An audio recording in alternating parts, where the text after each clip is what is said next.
नमस्कार, स्वागत है आप लोगों का हिंदी साहित्य विवेचना में। तो दोस्तों, आज की इस वीडियो में हम चर्चा करेंगे हिमाचल प्रदेश में आयोजित किए गए स्टैटिस्टिकल असिस्टेंट के प्रश्न पत्र की। और ये परीक्षा आज ही के दिन अर्थात 31/10/2020 को आयोजित की गई थी। और दोस्तों, ये हमारा पहला पार्ट होगा। तो चलिए शुरू करते हैं वीडियो को। सबसे पहले हम हिंदी के प्रश्नों को देखेंगे। पहला प्रश्न है, शुद्ध शब्द की पहचान कीजिए। तो यहाँ पर कुछ शब्द दिए गए हैं, इनमें से हमें शुद्ध शब्द की पहचान करनी है। जो शुद्ध शब्द होगा वो होगा ऑप्शन डी, निस्वार्थ। इस प्रकार से निस्वार्थ लिखा जाता है। अगला प्रश्न है, उन्मूलन का संधि विच्छेद क्या होगा। तो यहाँ पर जो होगा इसका सही उत्तर तो वो होगा ऑप्शन सी, उत्धन मूलन। सी बिल्कुल सही है। अगला प्रश्न है, चक्करपाणी में समास है। तो बताना है कि चक्करपाणी में कौन सा समास है। तो चक्करपाणी में समास होगा ऑप्शन डी, बहुब्रीहि। डी बिल्कुल सही जवाब है। अगला प्रश्न है, तो यहाँ पर हमारा जीके का सेक्शन स्टार्ट होता है। अगला प्रश्न है, विश्व की सबसे लंबी जागरूकता मानव श्रृंखला 18,000 किलोमीटर से अधिक लंबी हाल ही में किस राज्य में आयोजित की गई थी। तो इसका जो सही जवाब होगा 22 का, तो वो होगा ऑप्शन बी, बिहार। अगला प्रश्न है, बाबू नाडकर्णी जिनका हाल ही में देहावसान हुआ किस क्षेत्र से संबंधित थे। तो 23 का सही जवाब होगा ऑप्शन बी, खेलकूद। और ये क्रिकेट से संबंधित थे और महाराष्ट्र से संबंध रखते थे। अगला प्रश्न है, किस भारतीय उद्यमी को हाल ही में ऑर्डर ऑफ ऑस्ट्रेलिया, जो कि ऑस्ट्रेलिया का सर्वोच्च नागरिक सम्मान है, उससे सम्मानित किया गया है। तो ये मिला है ऑप्शन बी, किरण मजूमदार शो को। बी सही जवाब है। अगला प्रश्न है 25, सिंधु घाटी सभ्यता के लोग सामान्यतः अपने मकान निर्मित करते थे। तो यहाँ पर पूछा गया है कि सिंधु घाटी सभ्यता के लोग अपने मकान किस चीज़ से निर्मित करते थे। तो इसका जो सही जवाब होगा वो होगा ऑप्शन बी, पक्की ईंटों से। बी सही जवाब होगा। अगला प्रश्न है 26, संस्कृत भाषा के प्रथम व्याकरण थे, अर्थात संस्कृत भाषा का प्रथम व्याकरण किसने तैयार किया था। तो ये किया था पाणिनि ने, ऑप्शन ए। अगला प्रश्न है, निम्न में से किसके सिक्कों से उनका संगीत प्रेम झलकता है।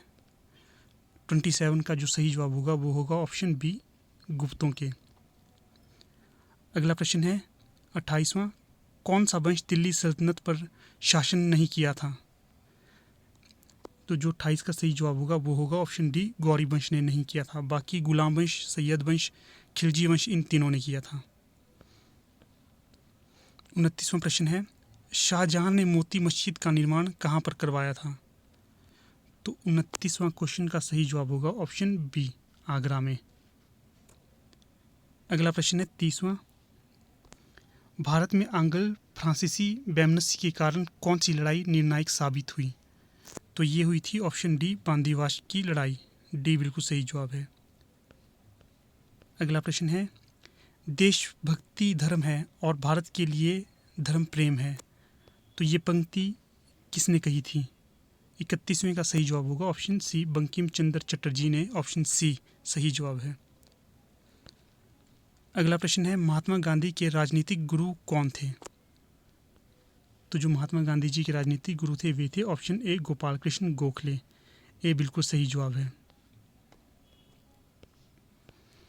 अगला प्रश्न है, हिमाचल प्रदेश विधानसभा के प्रथम अध्यक्ष कौन थे। तो ये थे option A, Jaywant Ram. Option A बिल्कुल सही जवाब है। अगला प्रश्न है, हिमाचल प्रदेश की सबसे बड़ी प्राकृतिक झील कौन सी है। तो इसका सही जवाब होगा ऑप्शन डी, रेणुका। प्राकृतिक झील रेणुका है सबसे बड़ी। अगला 7वां प्रश्न है, हिमाचल प्रदेश के किस जिले में ग्राम पंचायतों की सबसे कम संख्या है। सबसे कम संख्या, तो ये है ऑप्शन ए, लाहौल स्पीति में। अगला प्रश्न है, कौन सा पर्वतीय दर्रा किन्नौर को तिब्बत से जोड़ता है। तो जो 8वें प्रश्न का सही जवाब होगा वो होगा ऑप्शन डी, शिव की दर्रा। शिव की दर्रा किन्नौर को तिब्बत से जोड़ता है? अगला प्रश्न है, 9वां प्रश्न है, नरसी टिब्बा पर्वत शिखर हिमाचल प्रदेश के किस जिले में स्थित है? तो ये है ऑप्शन डी, चंबा में। चंबा सही जवाब है। अगला प्रश्न है, तत्तापानी झरना हिमाचल प्रदेश के किस जिले में अवस्थित है? तो यह मंडी के करसोग में। बी सही जवाब है। अगला प्रश्न है, 11वां प्रश्न है आपका, सिराज घाटी हिमाचल प्रदेश के किस जिले में अवस्थित है? तो दोस्तों वैसे तो ये कुल्लू और मंडी दोनों जगह स्थित है, पर जो इसका सही उत्तर होना चाहिए वो होगा ऑप्शन बी, मंडी।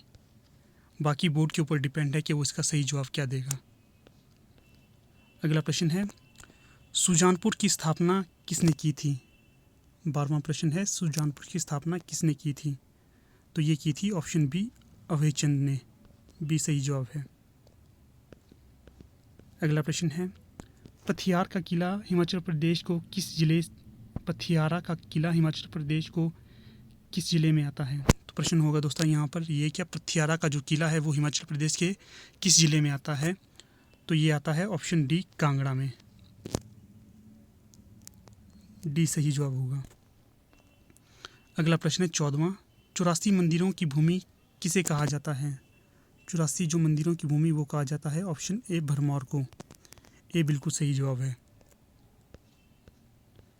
अगला प्रश्न है, पझौता का आंदोलन, पझौता आंदोलन या पझौता का आंदोलन कब हुआ था? तो ये हुआ था ऑप्शन डी, 1942 में। अगला प्रश्न है 16वां, ग्रेट हिमालयन नेशनल पार्क ये हिमाचल प्रदेश के किस जिले में स्थित है?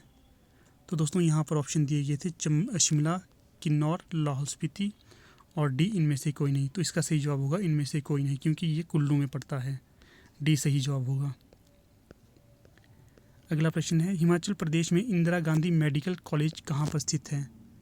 अर्थात IGMC। तो हिमाचल प्रदेश में IGMC स्थित है ऑप्शन डी, शिमला में। डी बिल्कुल सही जवाब है। अगला प्रश्न है, हिमाचल प्रदेश में नगर निगमों की कुल संख्या कितनी है? तो नगर निगमों की संख्या है ऑप्शन बी, 2। एक शिमला में है, दूसरा धर्मशाला। बी सही जवाब होगा। अगला प्रश्न है, हिमाचल प्रदेश के किस स्थान पर पहला रेडियो स्टेशन स्थापित किया गया था? तो ये किया गया था ऑप्शन सी, शिमला।